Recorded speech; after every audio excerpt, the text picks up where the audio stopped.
नमस्कार, मैं कमलेश कबीर आपका एक बार फिर स्वागत करता हूं इस नए एपिसोड में। आज के इस एपिसोड में हम बात करेंगे प्रदीप, आपको पता होगा प्रदीप सिंह।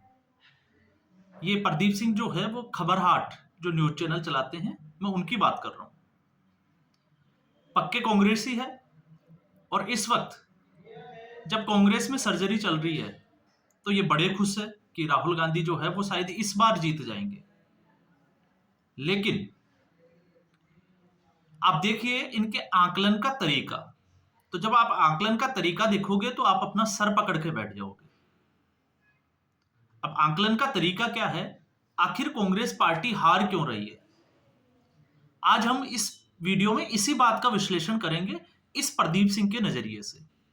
तो कांग्रेस पार्टी की हार की सबसे बड़ी वजह है कांग्रेस पार्टी में भारतीय जनता पार्टी के स्लीपर सेल्स मौजूद है और वो कांग्रेस पार्टी को लगातार हराते चले जा रहे हैं।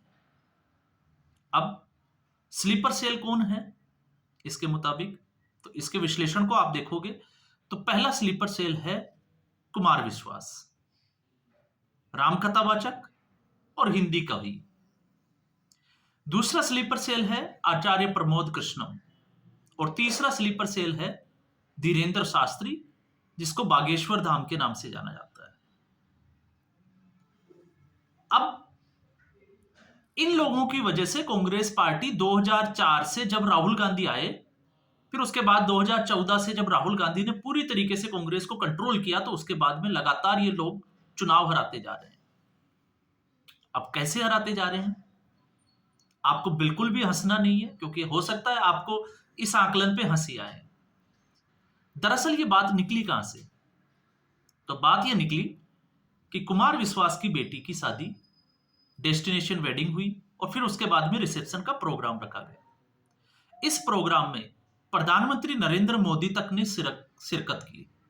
इसके अलावा भारतीय जनता पार्टी तमाम पार्टियों के नेताओं को इनविटेशन भेजा किया और वो लोग जो है वो इस पार्टी में शामिल हुए।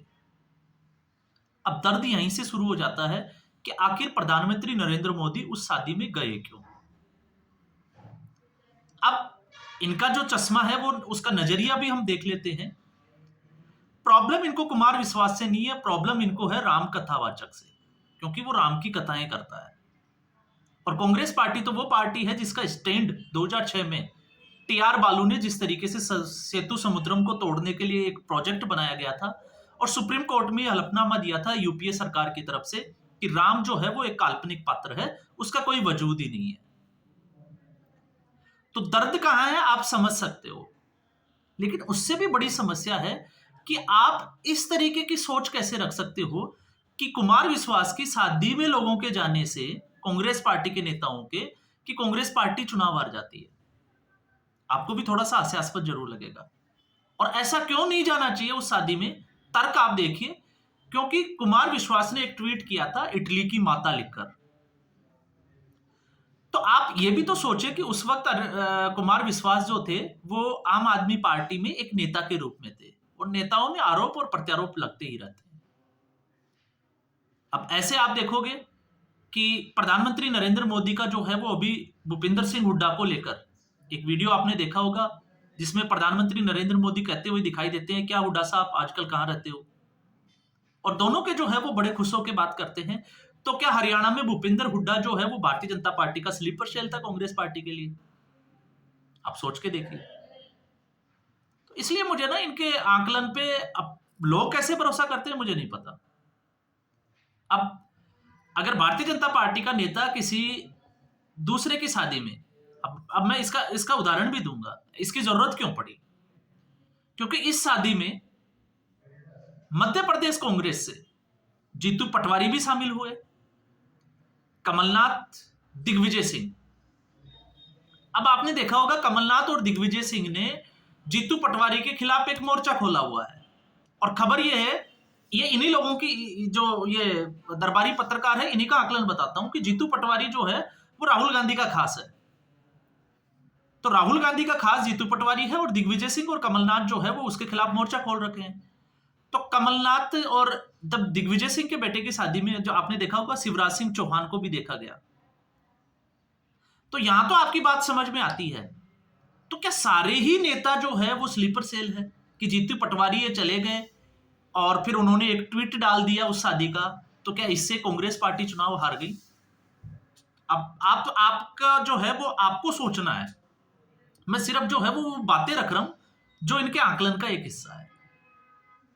फिर उसके अलावा पवन खेड़ा जो दिन रात जो है वो सोनिया गांधी और राहुल गांधी के लिए बौखलाए हुए लड़ाई लड़ते हैं टीवी चैनल के ऊपर, वो भी शादी में गए, तो वो भी स्लीपर सेल है, कांग्रेस पार्टी की हार की बड़ी वजह है। इसके अलावा पंजाब कांग्रेस से सुखजिंदर सिंह रंधावा भी उस शादी में पहुंचे थे। और मैं आपको बता दूं इस शादी में राजस्थान से गोविंद सिंह डोटासरा, और गोविंद सिंह डोटासरा इस वक्त जो है वो मोर्चा खोले हुए हैं अपनी ही पार्टी के खिलाफ। मैंने 2 वीडियो पहले भी बात की थी, जिस तरीके से राजस्थान के विधानसभा में भारतीय जनता पार्टी के विधायक ने इंदिरा गांधी के लिए कोई टिप्पणी की थी और उसमें कूद पड़े थे। तो जो व्यक्ति विधानसभा के पटल पर इंदिरा गांधी के खिलाफ कुछ शब्द का इस्तेमाल करने के खिलाफ जो है वो उसके ऊपर धरना प्रदर्शन करें, बगावत कर बैठे, और वो व्यक्ति अगर कुमार विश्वास की बेटी की शादी में चला जाए तो वो भी जो है वो स्लीपर सेल हो गए। तो आप, इसलिए मैं कहता हूं कि इन लोगों को सिर्फ और सिर्फ राहुल गांधी के तलवे चाटने, इनको कोई मतलब नहीं है।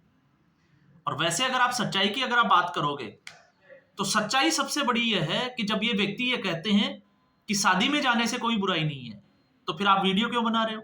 और अगर शादी में जाने से कोई बुराई है और आपका आकलन ये कहता है, क्योंकि आप इस वीडियो को देखोगे तो ये कहता हुआ भी दिखाई देगा कि इन लोगों के कुमार विश्वास की बेटी की शादी में जाने से कार्यकर्ताओं का मनोबल टूटता है। तो इस पार्टी में सबसे बड़ा अगर कोई भारतीय जनता पार्टी का कोई स्लीपर सेल है तो वो खुद राहुल गांधी। और राहुल गांधी कैसे हैं? जब से राहुल गांधी ने कमान संभाली है लगभग 90 के आसपास वो चुनाव हार चुके हैं। तो उससे कार्यकर्ताओं का क्या मनोबल नहीं टूटता? या फिर कार्यकर्ता जो है वो और जोश में आ जाते हैं कि राहुल गांधी एक चुनाव और हारेंगे तो हम जबरदस्त तरीके से जो है वो तैयारी करके चुनाव लड़ेंगे। अब आप सोच के देखिए। और राहुल गांधी मुंबई गए हैं तो उसका इस शादी से क्या कनेक्शन है, मुझे यह भी समझ में नहीं आया। तो ये जो है वो लोगों को अगर आप देखोगे तो भ्रमित करने का एक आकलन है। और इस आकलन को कैसे किया जाता है मैं बताता हूं। इस आकलन में, हाँ मैं भूल गया, इस आकलन में भूपेश बघेल, जब भूपेश बघेल को पंजाब का चुनाव प्रभारी बनाया गया तो यही प्रदीप सिंह जो चौहान था वो बड़ा खुश हो रहा था।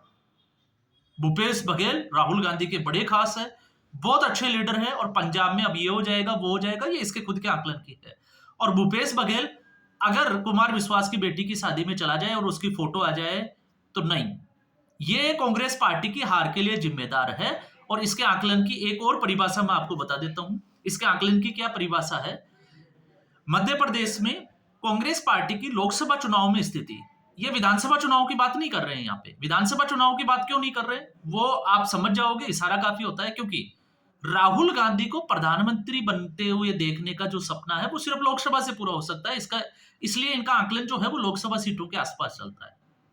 और लोकसभा में अगर आप स्थिति देखोगे तो प्रदीप सिंह चौहान ही बता रहा है, खुद मैं नहीं कह रहा हूं यहाँ पे, कि मध्य प्रदेश में कांग्रेस पार्टी के पास में 29 में से कोई सीट नहीं है, 0 पे है। इसके अलावा राजस्थान में 25 सीटें हैं लोकसभा की, उसमें से 8 सीटें कांग्रेस पार्टी जीती है।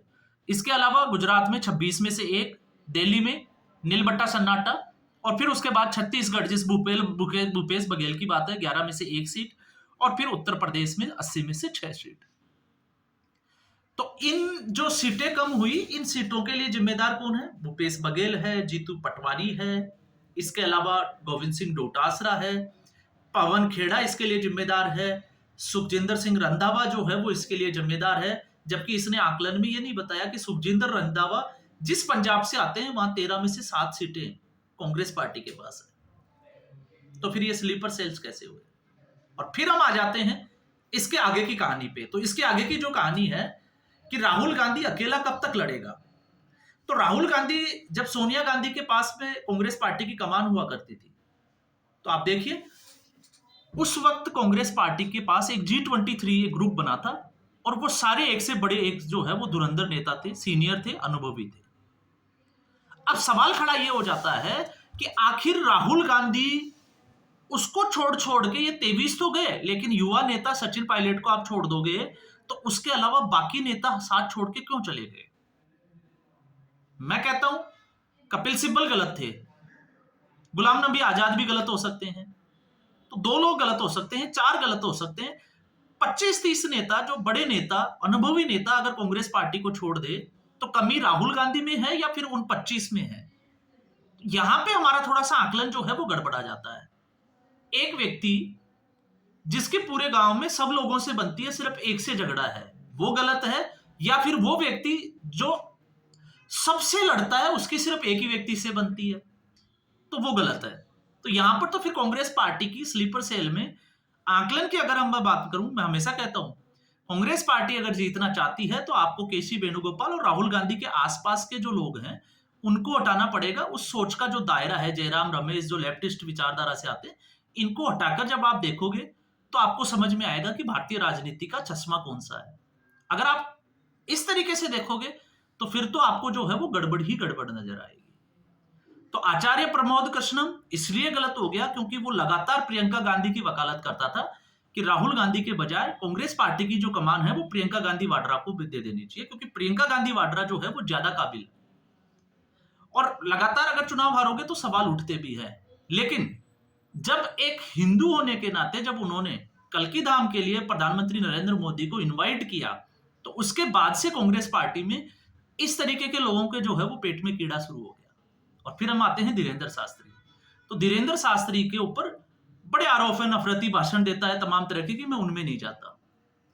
उसने एक कैंसर अस्पताल के लिए प्रधानमंत्री नरेंद्र मोदी को उसके जो है वो शिलान्यास के लिए बुला लिया, इसलिए इन लोगों के दर्द में है। बाकी ये आकलन को चाहे कितना भी घुमाकर देखें, आकलन जो है वो वहीं आकर टिक जाता है कि कांग्रेस पार्टी के अंदरूनी हालात जो है वो बिल्कुल भी ठीक नहीं है। क्यों ठीक नहीं है वो पूरे देश को पता है, सारे मतदाताओं को पता है। क्यों विश्वास नहीं जता पा रही कांग्रेस पार्टी वो भी सबको पता है। अब उसमें चाहे ये अंधेरे में कितने ही लट घुमा ले प्रदीप सिंह चौहान जैसे लोग, सिर्फ इनका जो है वो दर्द बाहर आ सकता है। सच्चाई से ये जो है वो अभी भी कोसों दूर है। सिर्फ और सिर्फ अपने दरबारी होने की लगातार जो है वो सबूत पेश करते रहते हैं ताकि इनको कुछ भाव मिलता रहे। अब वो मुझे नहीं पता कि कैसे मिलता है और कैसे नहीं मिलता है। तो आज के एपिसोड में बस इतना ही। उम्मीद करूंगा वीडियो एपिसोड आपको पसंद आया होगा। वीडियो को लाइक करें, शेयर करें, चैनल जरूर सब्सक्राइब करें। धन्यवाद।